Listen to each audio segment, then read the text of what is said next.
Sa baryong Tinagong Lupa na napapalibutan ng matataas na bundok at makakapal na kagubatan, nakatira si Mauro, isang magsasakang kilala hindi lamang sa kanyang masipag na kamay kundi pati na rin sa kanyang taglay na kakaibang lakas at kakayahan.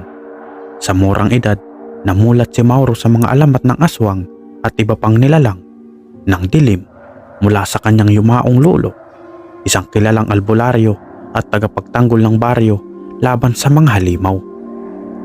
Ngunit higit pa sa mga kwento, ang iniwan sa kanya ng kanyang lolo ang isang makapangyarihang anting-anting, isang pendant na gawa sa bato mula sa sagradong bundok, sinasabing kayang humadlang sa kahit na anong mahika ng aswang. Ngunit ang buhay ni Mauro ay hindi palaging payapa. Noong siya'y 16 na taong gulang, sinalakay ng isang pangkat ng mga aswang ang kanilang baryo. Sa kabila ng pagtutol ng kanyang ama, sumali si Mauro sa mga matatandang lalaki ng baryo upang ipagtanggol ang kanilang tahanan. Sa labanang iyon, natuklasan ni Mauro ang kanyang likas na lakas at tapang bilang tagapagtanggol. Sa tulong ng anting-anting ng kanyang lolo, napuksan niya ang 3 aswang, ngunit kapalit nito ay ang buhay ng kanyang mga magulang. Mula noon, iniwan ni Mauro ang tahimik na buhay ng pagiging magsasaka. Habang patuloy niyang sinasaka ang kanilang lupa, sinisimulan din niya ang tahimik na misyon, hanapin at puksain ng mga angkan ng mga aswang na nagtatago sa mga kabundukan. Tinagurian siya ang tagapaglinis ng kadiliman ng kanyang mga kabaryo. Ngunit alam niyang mas malaki ang kanyang misyon, ang harapin ang supremo ng mga aswang, ang leader ng pinakamalaking angkan na nagtatago sa malayong kabundukan. Isang malamig na gabi, sa ilalim ng bilog na buwan, naramdaman ni Mauro ang bigat ng hangin. Ang kanyang anting-anting ay biglang umiinit, tanda ng presensya ng malakas na nilalang.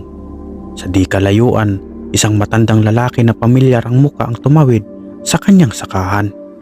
Si Lolo Cardo, ang matandang nagmamay-ari ng karatig na baryo, ay dumating upang magdala ng balita. "Mauro, mayroon na namang nawala sa baryo. 2 bata. Kinuha sila sa gitna ng gabi. Ang sabi ng ilan, nakita nila ang isang itim na nilalang na nag-aanyong malaking uwak. Alam kong isa lang ibig sabihin nito." "Tama ka, Lolo Cardo," tugon ni Mauro sabay daklot sa kanyang anting-anting. "May gumagalaw na namang angkan ng mga aswang."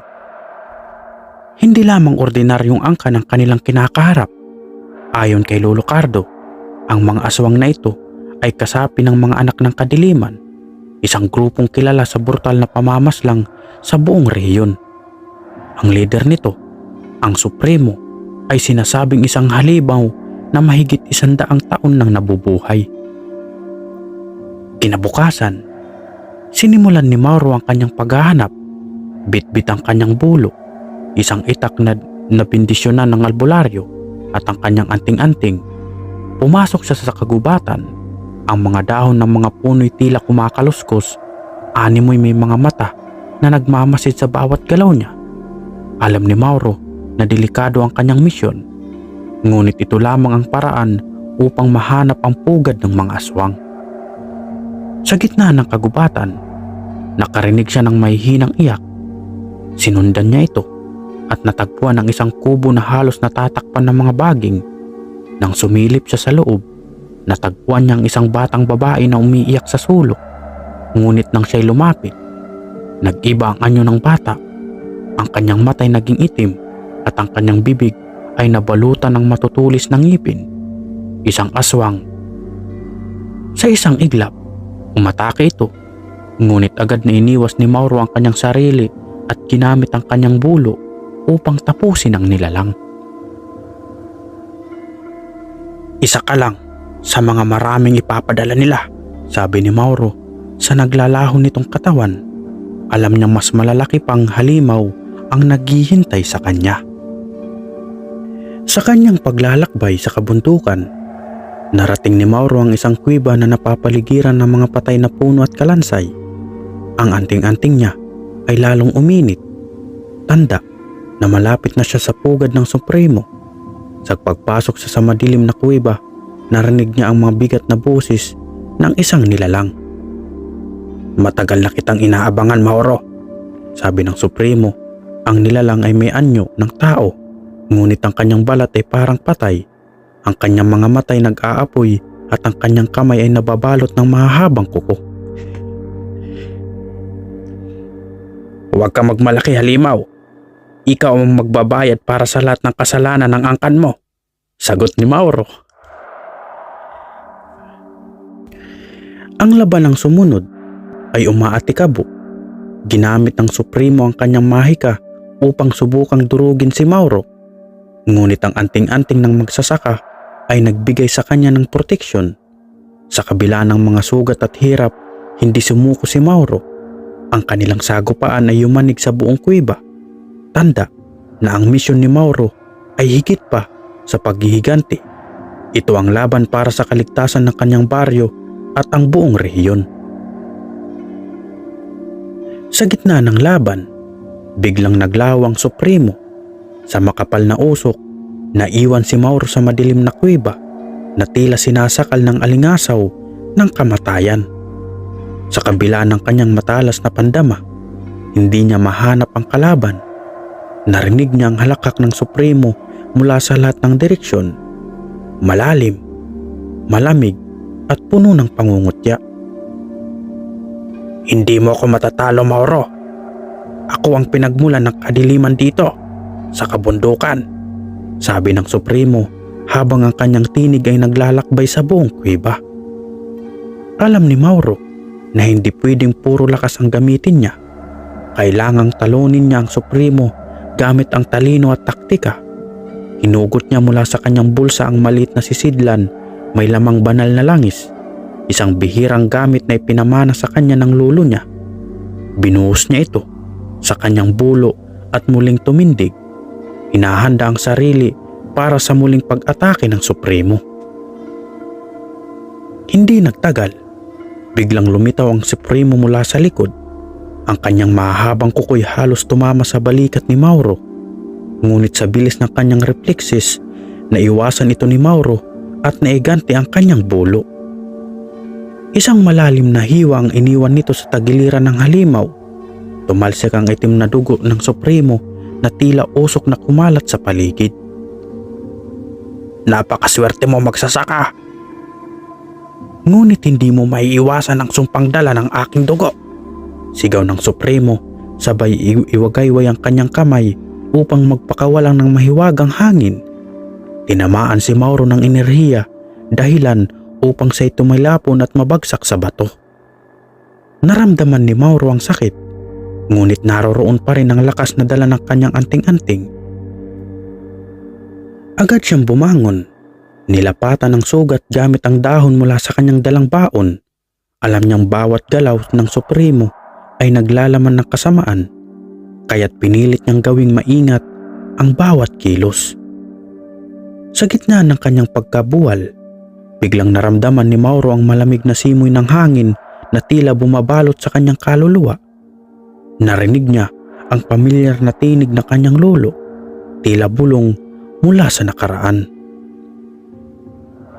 "Huwag ka magpadala sa takot, apo.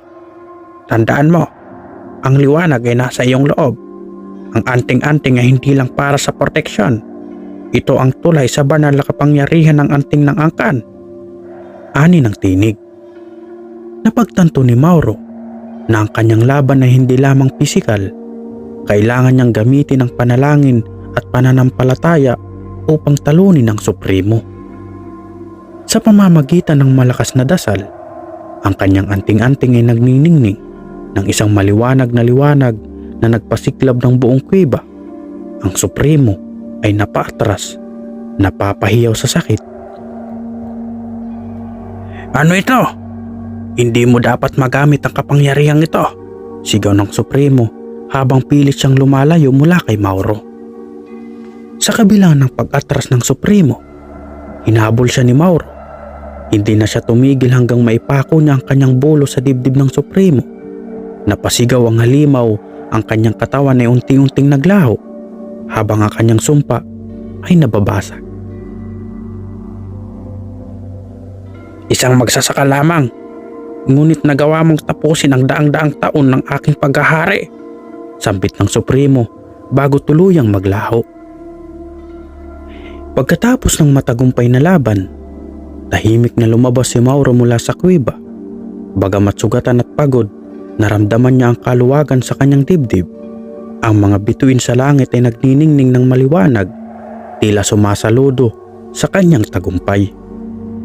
Sa kanyang pagbabalik sa baryo, sinalubong siya ng kanyang mga kabaryo na may luhang pasasalamat. Ang mga batang nawala ay natagpuan din, malaya mula sa mahika ng mga aswang. Alam ni Mauro na ang kanyang misyon ay hindi pa tapos. Marami pang angkan ng mga aswang ang naghihintay sa kanya. Ngunit sa gabing iyon, isa siyang bayani, ang tagapaglinis ng kadiliman, ay muling nagpatunay ng kanyang tapang, at ang kwento ng kanyang tagumpay laban sa Supremo ay kumalat, nagsilbing babala sa lahat ng nilalang ng dilim.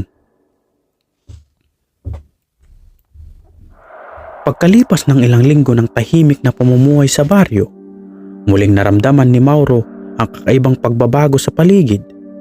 Ang kagubatan na dati puno ng awit ng mga ibon ay naging tahimik at malamig. Maging ang mga hayop sa kanyang sakahan ay nagkakagulo sa gabi, tila may nararamdamang masama. Isang gabi, habang nagpapahinga si Mauro, nagpakita sa kanyang panaginip ang kanyang lolo. Ngunit ang pagkakataong ito, hindi mapayapa ang muka ng matanda. Apo, mag-ingat ka. Ang Supremo ay may tagapagmana, isang anak na mas makapangyarihan pa kaysa sa kanya.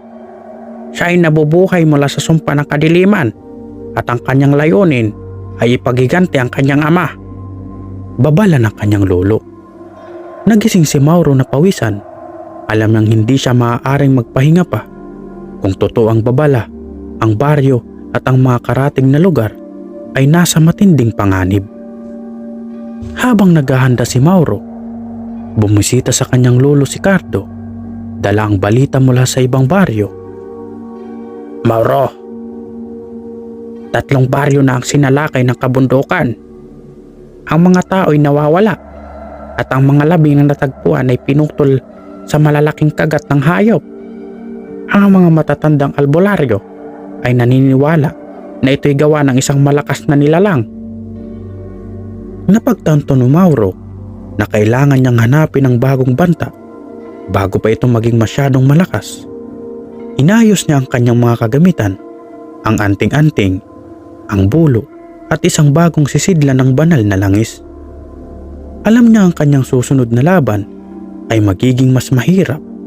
Habang nililibot niya ang kabundukan, napansin niya ang mga palatandaan ng presensya ng aswang, mga baluktot na puno, mga bakas ng dugo sa lupa at mga kakaibang marka sa bato. Hindi nagtagal, natagpuan niya ang isang abandonadong kubo sa gitna ng kagubatan.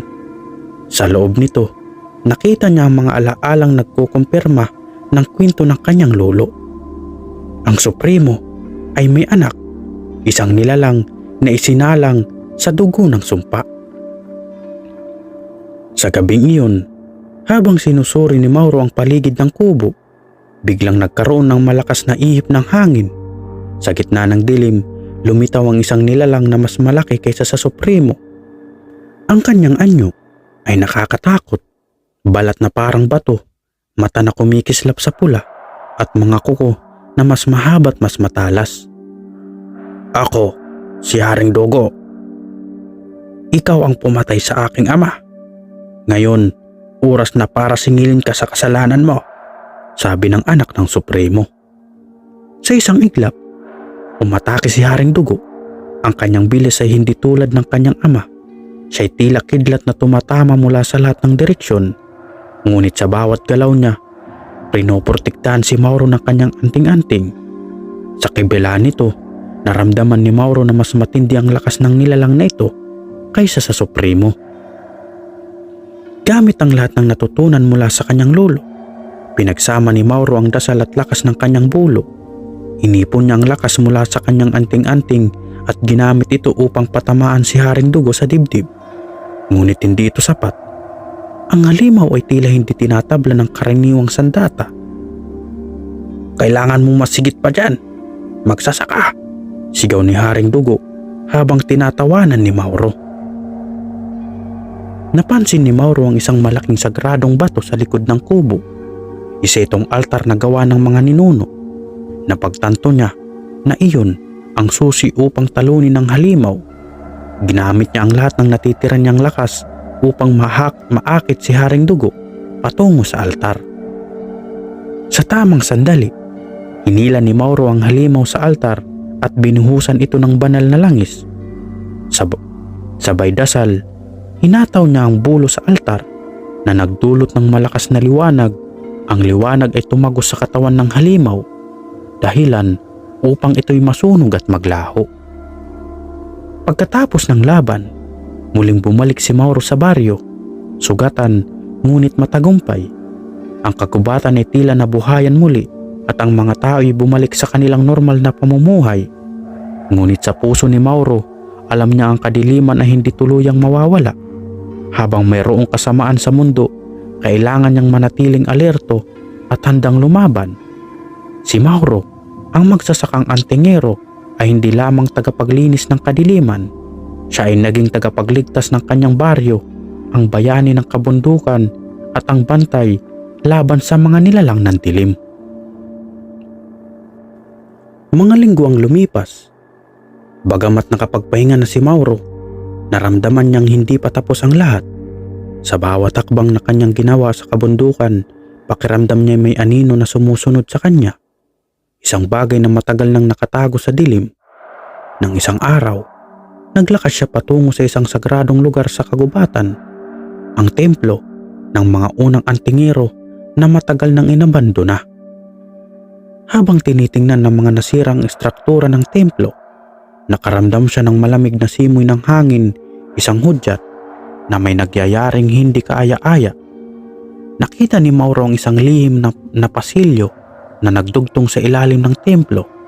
Tinawag siya ng isang pamilyar na tinig mula sa dilim. "Mauro, pabalik na sila. Si Lolo Cardo. Ipinadala kita rito upang malaman mo ang mas malalim na lihim." Dagdag pa ng matanda, "Ang tagapagmana ng Supremo ay hindi patalo. Hindi lang ang katawan ng pinatay mo, kundi ang kaluluwa. Ngunit may isang mas madilim na nilalang na nagbabalik upang buhayin ang kanyang lahi." Habang patuloy si Mauro sa pagsunod sa mga patnubay ng kanyang lolo, naramdaman niya ang isang makapangyarihang presensya. Ang kabundukan ay muling nang mistulang madilim at nakakatakot, at sa ilalim ng templo napansin niyang may isang seremonya na nagaganap. Ang mga itim na nilalang, mga aswang at gabunan ay nagtitipon sa isang altar, nagsasagawa ng isang matinding ritual. Sa gitna ng ritual, lumitaw ang isang kaluluwa, ang kaluluwa ng Supremo. Ngunit hindi ito isang simpleng pagpapakita. Ang kaluluwa ay nagsanib ng isang katawan, isang nilalang na mas matindi at mas makapangyarihan pa kaysa sa naunang Supremo. "Ang aking anak ay hindi pa tapos, Mauro," bumulong ang Supremo. "Muling isisilang ang aming lahi. Ang maghuhukom kami sa mga hindi karapat-dapat. Ang iyong tagumpay ay pansamantala lamang. Ang tunay na paghihiganti ay magaganap ngayon." Habang tinatanaw ni Mauro ang muling pagsilang ng Supremo, hindi siya nagpatinag. Alam niyang may higit pa siyang kailangan matutunan. Mula sa malayo, nagdasal siya, humingi ng tulong sa mga sinaunang espiritu ng kabugatan. Agad niyang naramdaman ang pagtanggap ng mga espiritu, at isang napakaliwanag na liwanag ang pumulupot sa kanyang katawan. Ang anting-anting ay muling nagningning ng mas maliwanag kaysa dati, at sa kanyang mga kamay nagmistulang buhay ang kanyang bulo. Muling tumayo si Mauro, humarap sa muling nabuhay na Supremo. "Hindi ako magpapatalo. Hindi ka na makakabalik," sigaw ni Mauro habang sinubukang patamaan ng kanyang bulo ang nilalang. Isang malupit na laban ang sumiklab. Ang Supremo na ngayon ay mas matindi at mas malakas ay nagpapakita ng hindi mabilang na kakayahan, mga halimaw na nagliliparan, mga kasamang aswang na sumasalakay at ang matinding kapangyarihan ng kadiliman. Subalit si Mauro, kasama ang tulong ng espiritu ng kanyang lolo at ang lihim ng anting-anting, ay patuloy na lumalaban. Sa isang huling sakripisyo, si Mauro ay gumawa ng isang matinding hakbang gamit ang lakas mula sa anting-anting at ang gabay ng espiritu ng kanyang lolo. Pinatungan niya ang Supremo ng matinding liwanag at pinilit na sirain ang kaluluwa nito. Sa isang malakas na pagsabog, ang kaluluwa ng Supremo ay naglaho na parang abo na tinangay ng hangin. Ang katawan nito ay naging pulbos at nawalan ng saysay. Tulad ng inaasahan ni Mauro, hindi ito ang wakas ng lahat. Ang mga aswang at gabunan ay patuloy na nagsisilbing banta. Ngunit sa kanyang mga kamay at sa tulong ng kanyang mga ninuno, alam niyang may pag-asa. Siya ang bagong bantay sa kabundukan at tagapaglinis ng kadiliman. Bumalik si Mauro sa baryo at sa bawat araw, ang mga tao ay muling natutong magtiwala. Ang mga kabundukan na pinagmumulan ng takot ay muling naging tahimik. Ang mga kabataan ay nag-aaral ng mga aral ng mga antingero at si Mauro, ang magsasakang antingero, ay naging simbolo ng pag-asa. Ngunit patuloy siyang nagmamasid. Alam niyang hindi pa natatapos ang laban. Ang mga angkan ng aswang ay buhay pa at darating ang panahon na muling kakailanganin ng kanyang lakas. Ang kaluluwa ng Supremo ay natapos na, ngunit ang mga aswang at gabunan ay hindi titigil hanggat hindi napapawi ang kanilang lahi. At habang may kadiliman sa mundo, magpapatuloy ang laban ng mga antingero tulad ni Mauro, isang magsasaka, isang bayani at ang tagapagtanggol ng kalikasan. Makalipas ang ilang buwan na katahimikan, si Mauro ay muling pumasok sa kabundukan. Sinusuri ang bawat galaw ng mga aswang at gabunan na natitira sa lugar. Sa kanyang isipan, alam niyang may hindi pa natatapos na laban. Hindi lahat ng aswang ay napawi at may isang bagong banta na nagmumula sa mga madilim na sulok ng kagubatan. Isang gabi, habang nagbabantay sa isang mataas na bundok, nakaramdam siya ng isang kakaibang enerhiya na pumapalibot sa lugar. Ang hangin ay tila naging mabigat at ang buong paligid ay tahimik na parang may mga mata na sumusubok magtago. At sa kabila ng katahimikan, narinig niya ang isang boses, malalim at maitim. "Mauro, ang laban mo ay hindi pa tapos." Isang nilalang na nagmula sa kadiliman ang nagsalita at sa kanyang mata, nakakita siya ng isang uri ng kadiliman na hindi pa niya nararanasan. Ito ay si Supremo ng Gabunan. "Ang iyong laban sa aking anak ay hindi nagwakas at ako ang magpapatuloy ng kanyang itinaguyod na sumpa." Patuloy ng Supremo ng Gabunan. "Hindi mo ako matatalo dahil ako ang pinagmulan ng lahat ng gabunan. Ako ang tagapangalaga ng pinakamalalim na lihim ng kabundukan." Ang Supremo ng Gabunan ay isang nilalang na mas malakas at matagal nang nabubuhay kaysa sa mga karaniwang aswang. Hindi lamang siya sa isang makapangyarihang nilalang, siya ang unang Supremo na namumuno sa angkan ng Gabunan, isang lahi ng mga nilalang na may kakayahang magbago ng anyo, magpakita ng ilusyon at manipulahin ang mga kaluluwa. Nagpakita ang Supremo ng Gabunan sa harap ni Mauro, isang nilalang na may malabatong balat, mga mata na naglalagablab ng pulang apoy at mga pangil na matalim na parang kutsilyo. Ang katawan nito ay tinatakpan ng mga sinaunang simbolo na naglalaman ng mahika at sumpa. Habang tinitingnan ni Mauro ang Supremo, naramdaman niya ang matinding takot, ngunit alam niyang hindi siya maaaring matakot. "Hindi mo ako matatalo, Mauro. Ang aking katawan ay pinagtibay ng mga sinaunang espiritu. Bago pang iyong anting-anting, ako na ang nagbukas ng daan ng kadiliman. Ang mga gabunan ay hindi mawawala, aniya, habang ang kanyang mga mata ay naglalagablab na parang apoy. Sumubok si Mauro na gumamit ng kanyang anting-anting at bulo, ngunit kahit ang mga sagradong sandata ay tila walang epekto sa Supremo. Hindi sapat ang iyong lakas. Ang iyong anting-anting ay hindi makakasira sa akin dahil ang mga ito ay nagmula lamang sa isang mahinang pook ng kalikasan. Ako ang Diyos ng gabunan at ikaw ay walang laban sa aking mahika, dagdag ng Supremo. Nagpaikot-ikot sa paligid ni Mauro ang Supremo na naglalabas ng matinding halimaw at ilusyon. Ang kagubatan ay naging isang lugar ng takot, mga nilalang na sumasakal, mga anino na nag-uusig sa kanya at ang hangin na puno ng matinding lamig.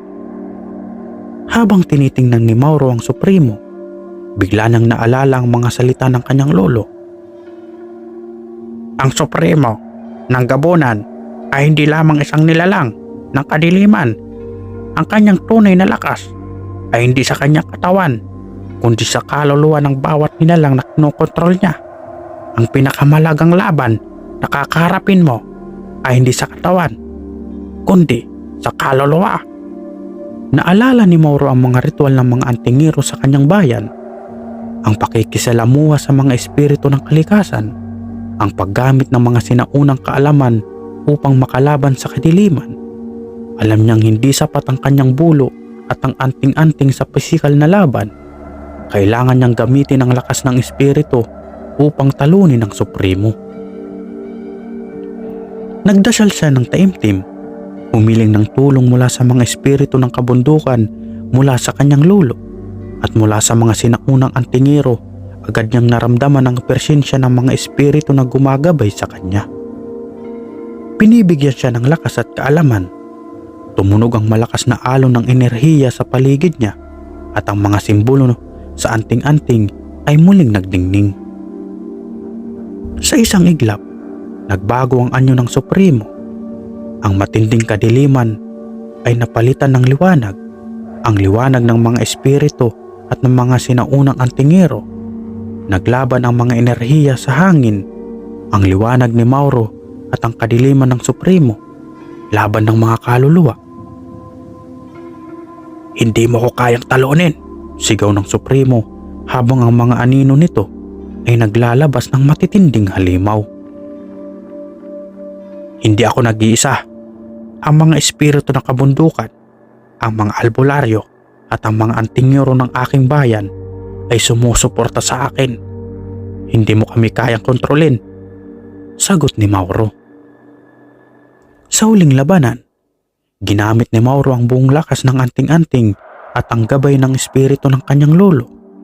Ang Supremo ng gabunan ay nagsimulang magdilim, unti-unting nawawala sa harap ng liwanag na ipinapakita ni Mauro.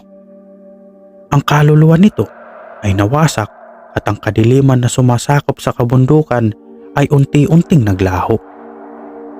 Nang bumalik ang liwanag sa kabundukan, nagwaki si Mauro. Ang Supremo ng gabunan ay tuluyang nawasak at ang mga gabunan ay naglaho sa kagubatan. Ngunit alam ni Mauro na ang laban ay hindi natapos.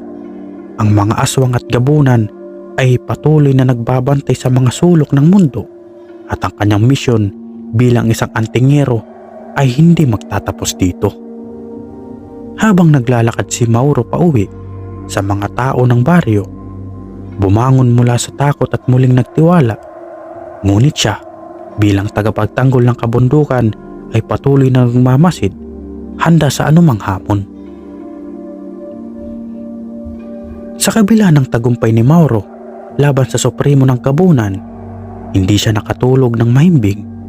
Ang mga gabi ay puno ng mga panaginip na hindi may paliwanag. Sa bawat gabi, nakakakita siya ng anino sa kanyang mga pangarap. Isang nilalang na may makapal na balat at mga mata na naglalagablab ng puting liwanag. Sa bawat takbang na ginagawa ni Mauro sa kabundukan, nararamdaman niyang may mas malalim na pwersa na sumusubot magbalik sa buhay. Isang gabi, nagising siya mula sa isang malupit na bangungot. Ang kanyang katawan ay basang-basa sa pawis. Ang Supremo ng gabunan na kanyang tilalo ay muling lumitaw sa kanyang isipan.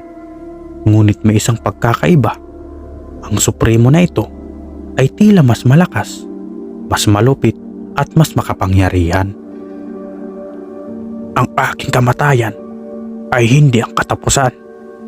Ako ay may tagapagmana at siya ang magiging tagapagtanggol ng aming lahi. Bulong ang boses sa kanyang pandinig. Si Mauro ay nagpunta sa matandang templo, ang pinagmulan ng kanyang lakas, upang magdasal at humingi ng gabay mula sa mga espiritu ng kabundukan.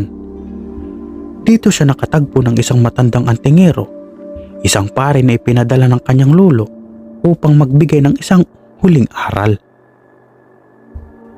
Hindi pa tapos ang laban mo, Mauro. Ang Supremo na tinalo mo ay isa lamang sa mga unang tagapagtanggol ng Kabunan. Ngunit may higit pang makapangyarihan, ang bagong Supremo na siyang tunay ng tagapagmana ng mga Gabunan. Siya ang nagdadala ng bagong era ng kadiliman, sabi ng matandang antingero. Habang nagsisimula ang bagong araw, nagsimula rin magbago ang paligid ni Mauro. Ang mga tao sa baryo ay nagulat ng mga kakaibang pangyayari, mga hayop na nawawala, mga batang nawawala sa gabi, at mga anino na tila humihila sa mga tao sa dilim. Si Mauro, sa tulong ng mga espiritu ng kabundukan, ay nakalap ng mga impormasyon tungkol sa bagong Supremo. Siya ay isang batang lalaki na ipinanganak mula sa isang kasunduan sa pagitan ng Gabunan at mga mangkukulam. Ang batang Supremo na ipinanganak sa ilalim ng isang malupit na buwan ay may kakayahang kontrolin ang mga kaluluwa ng mga patay at buhay. Ang kanyang lakas ay nagmumula sa sinaunang seremonya, ang kasunduan sa mga engkanto at gabunan, isang seremonya na hindi pa natatapos. Nakita ni Mauro ang palatandaan ng pagbabalik ng Supremo, isang matinding paglago ng mga halamang nakakalason sa kabundukan, isang tanda na muling binubuhay ang mga nilalang ng kadiliman. Isang gabi, sa ilalim ng isang puno ng balete, nakita ni Mauro ang batang Supremo. Hindi na ito ang batang inosente na inaasahan niyang makikita. Sa halip, siya ay isang nilalang na may mga mata na puno ng pagkamuhi at kasamaan. Ang batang Supremo ay nakatayo sa harap ni Mauro. Ang kanyang katawan ay binabalot ng mahikang nilalang na naglalabas ng puting liwanag. Hindi mo na ako matatalo, Mauro. Ang mga gabunan ay may bagong leader ngayon. Ako ang magiging tagapagtanggol ng aming lahi at ikaw ay magiging isa sa mga nilalang na makakaranas ng tunay na takot. Sigaw ng batang Supremo habang ang kanyang katawan ay nagbabalik ng mas malupit na anyo. Si Mauro ay nakatayo at naghihintay sa mga susunod na hakbang ng Supremo. Alam niyang hindi siya makakalaban ng mag-isa. Sa kanyang isipan, ang tanging paraan upang talunin ang batang Supremo ay ang muling gamitin ang lakas ng mga espiritu ng kabundukan, pati na rin ang mga sinaunang kaalaman ng kanyang lolo. Hindi kita hayaang magtagumpay, sabi ni Mauro habang nagsisimula siyang magdasal, at ang anting-anting ay muling kumislap sa kanyang mga kamay. Ang aking laban ay hindi lamang laban sa kadiliman, kundi laban sa bawat nilalang na nagtatangkang gawing alipin ang mundong ito.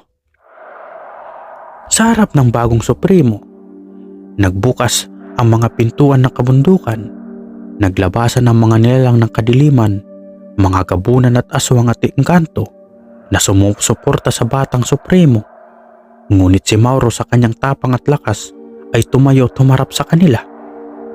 Magkaisa tayo upang tapusin ito, wika ni Mauro sa kanyang mga espiritu. Ang gabunan ay may pangako ng kadiliman, ngunit tayo mga antingero ay may gabay ng liwanag. Hindi kayo mananalo. Ang labanan ay nagsimula. Ang batang Supremo ay nagsimulang maglabas ng matinding enerhiya na nag-uukit ng mga sigwa at sigaw sa hangin. Si Mauro ay gumamit ng kanyang bulo at anting-anting upang labanan ng mga nilalang.